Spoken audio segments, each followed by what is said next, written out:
Hey everybody, Jeff Antoniuk here. Welcome to Digging Deeper Jazz Videos. Now, this video that I want to do today is on diminished sounds, but they're dominant sounds. What's up with that? This video, I want to send back to me about 30 years ago to when I was a little confused about people talking about playing diminished licks and diminished chords and this and that, but then they're playing dominant stuff. I was pretty confused. Maybe you're confused like that too. So we're going to sort all that out today. And if you happen to own a time machine or know where I can rent one, let me know. Fill me in.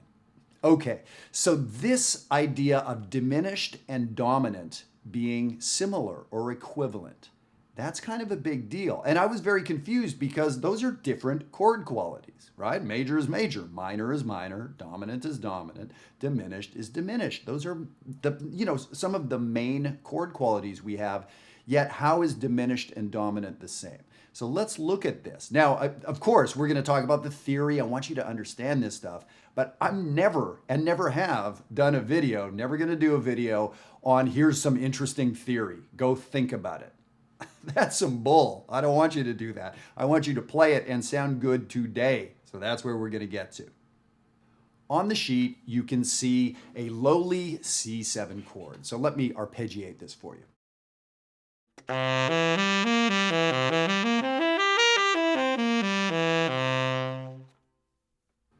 And beside it, you see a C7 flat 9.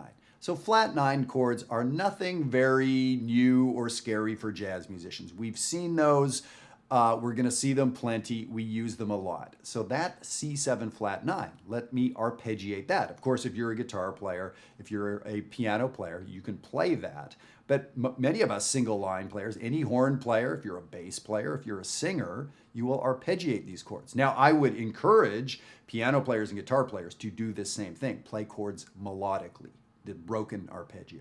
So here's the diminished sound, or I'm sorry, here's the dominant with the flat 9. Get ahead of myself.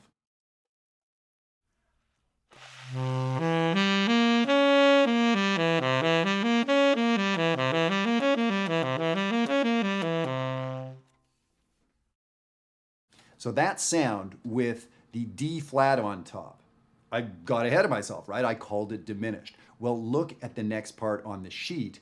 I'm spelling out the chord, C, E, G, B flat, D flat, and I'm pointing out that there is, in fact, an E diminished chord living inside that C7.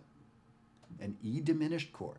And a diminished chord, we build a diminished chord or identify one because all the notes in the chord are a minor third apart. C to G is a minor third.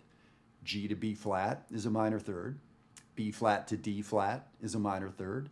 D flat back to E is a minor third.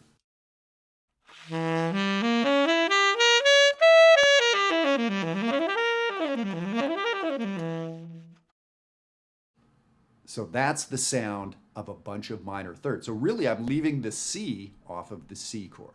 So that is the first deal. That's the equivalency of how a diminished sound and a dominant sound can work.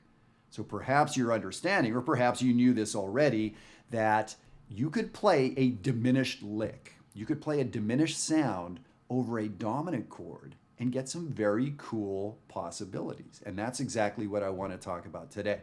Now, if you watch some of the early videos, like video number 2 or 3, I think those ones were called Scales Suck. Now, I play scales, I practice scales, I assign scales. But for improvising, scales aren't always the way to go. So that's what I want to do here. Yes, I could teach you the half-whole diminished scale. I could teach you a bunch of diminished scales. That's not how I want to go. You're going to practice those for a long time before you know what to do with them. Let's get something melodic and usable right here. So if you look at item 2, I've played it, but what I called item 2 is our new root motion. So I'm thinking of those notes from the arpeggio, the E, G, B flat, D flat. I'm thinking of those as a root motion. I'm thinking of those as their own thing. And here's why I'm doing that. Look at item number 3 now. What I'm going to do is build a very, very simple lick off those root motions, or off those particular notes. So in other words, my lick as lame as it is play the note, go down a half step, and play the note you started on. E, D sharp, E. That's it. That's the lick. But check it out. Now we're going to go up to the G and play G, F sharp, G.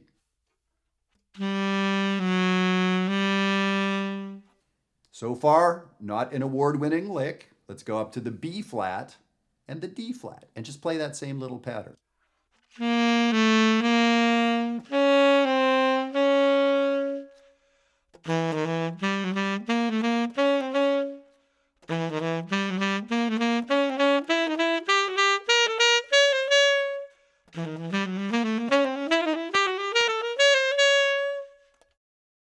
That simple idea. Take a note, go down a half step, come back to the note. Play its leading tone would be a way to talk about it if you know about leading tones. Not an interesting lick, but now the architecture, what do we pile on top of it? We go up a minor third. We go up another minor third. So the relationship of those simple licks is kind of cool.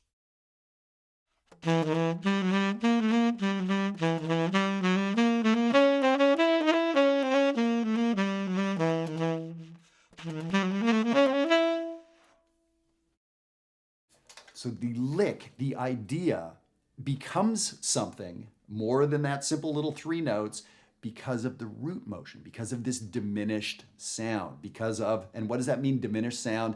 When someone says diminished sound, it means minor third distances. That's what diminished sound means. So there you go. Jeff, 18-year-old Jeff, there it is. That's what you've been waiting to hear. Okay, thank you for the time machine.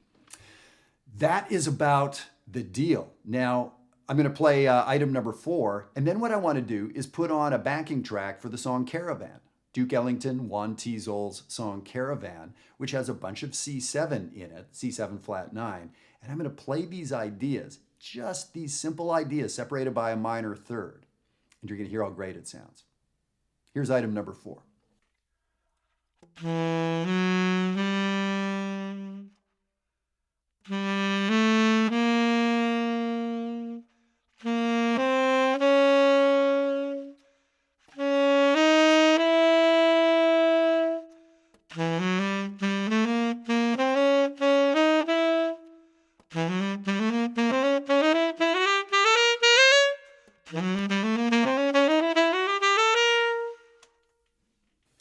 That lick, if you want to call it, was 1, 2, flat 3.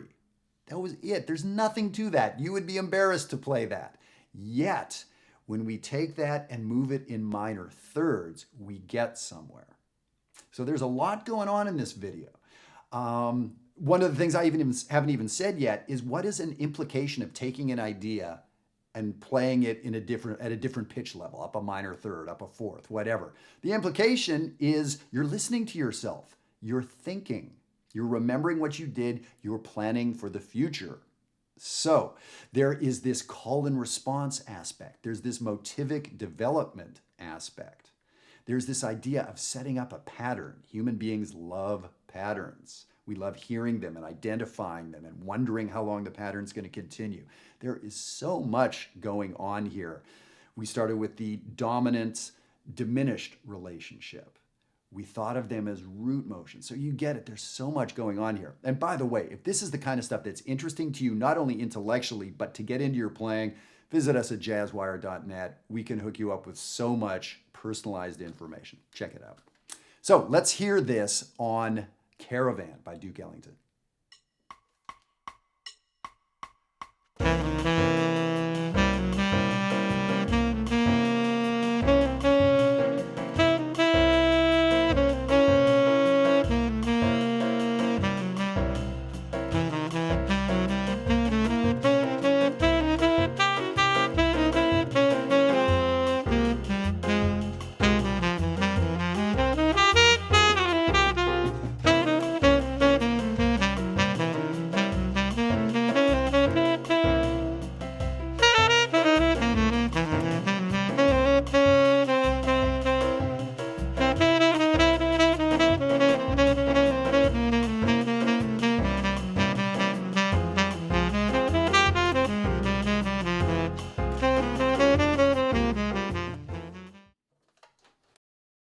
That all was item number 3. The idea of taking one of those 4 notes from the diminished chord inside the C7, E, G, B flat, D flat, and going down a half step and coming back. Always doing that. Now, I could change the direction of the shape. I could do this for hours and keep coming up with interesting ideas. But everything I played there over the C7 was that. Now the chord changes go to an F minor. So I sort of freely improvised for those 4 measures, went back. Everything I played in those 32 measures was built from that diminished sound. Let me do it again and use the ideas from number 4.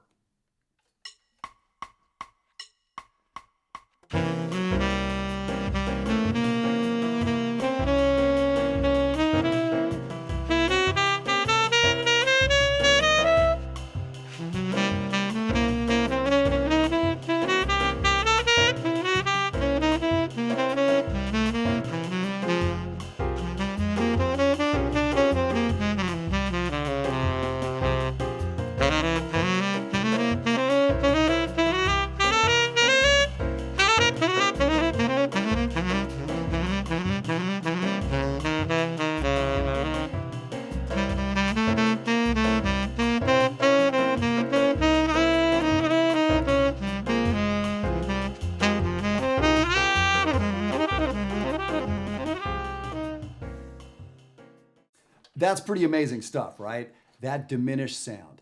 You have heard so many people use that sound. It became a very popular sound, let me say sort of through the late 60s, 70s, 80s.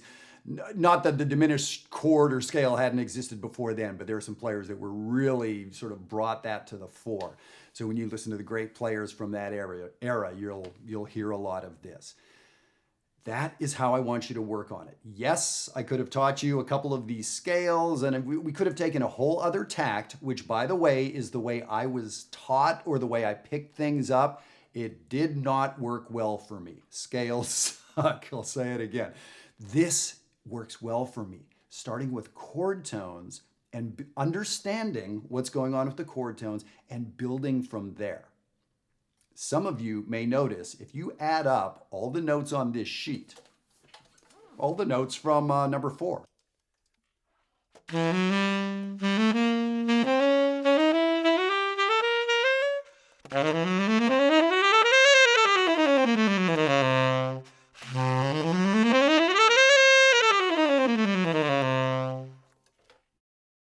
You get a scale. And I'm not going to tell you what it is. You got to tune in next time. The scale is the diminished scale.